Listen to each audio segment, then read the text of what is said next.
Hi guys, I had a question last week from someone about waiting upon the Lord and reaching that point of breakthrough where you are able to do it with ease and you're not like struggling to step into a place of stillness, which is the absence of noise. This is by Eric Gilmore.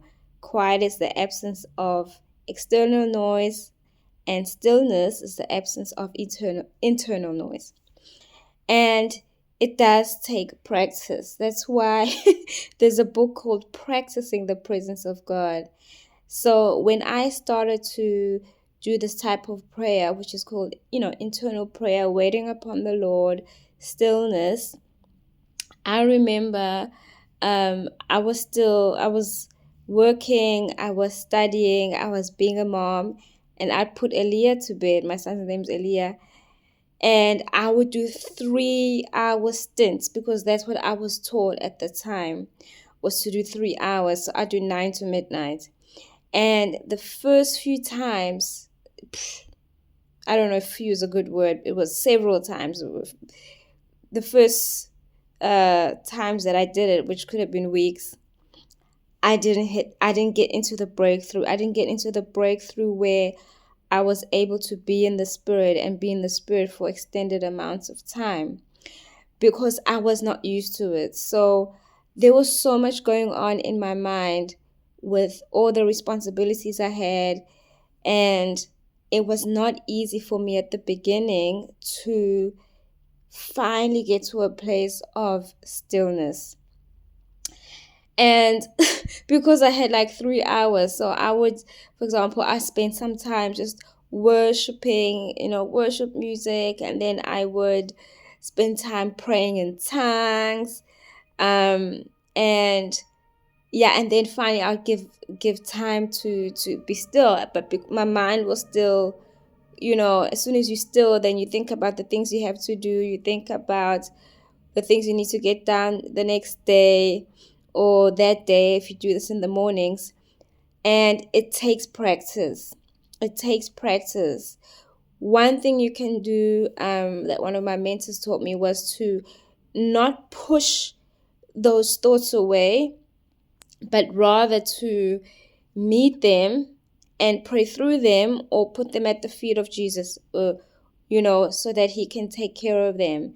And you kind of, so as things come up, you grab them, you pray through them, you bring them to the Father, and then that way you get them out of the way. Otherwise, they'll keep coming back up. So it's better to just deal with them until you're able to step into stillness despite the storm going on in your life at that moment. And that takes practice.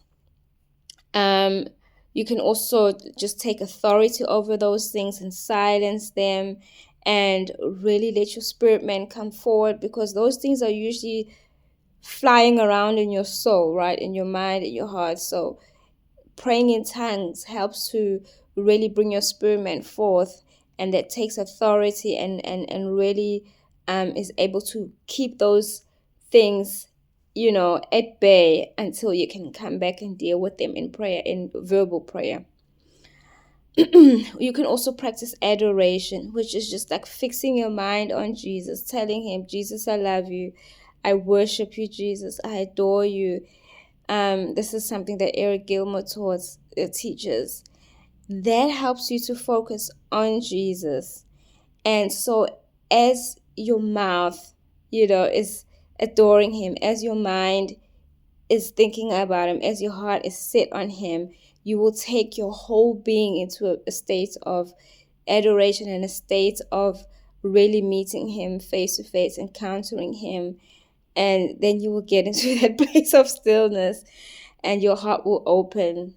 There'll be that heart to heart connection with him. And that's when things like revelation, visions, and dreams flow. But it does take practice. And I don't want you to give up. Do not give up. And you do not have to go for 3 hours. I don't go for 3 hours anymore.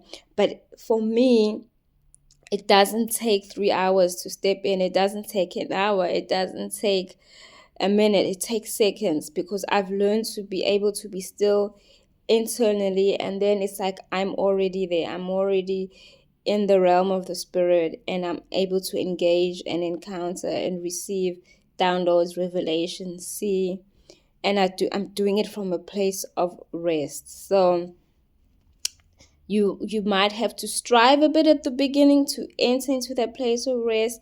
You might have to kind of exercise those spiritual muscles, kind of get disciplined into it. I think we've lost some of that in the church, that kind of those spiritual disciplines. But I'm telling you what, when you get it, you'll be in there and you'll be soaring on the wings of the Holy Spirit. And there's such an amazing and majestic and beautiful kingdom within you, that you can discover with the Father and the Holy Spirit, Jesus. So I really want to encourage you, keep going, keep practicing, set the time aside, come into stillness, come into that place of union, and enjoy Him in that place. All right. Hope this encourages you.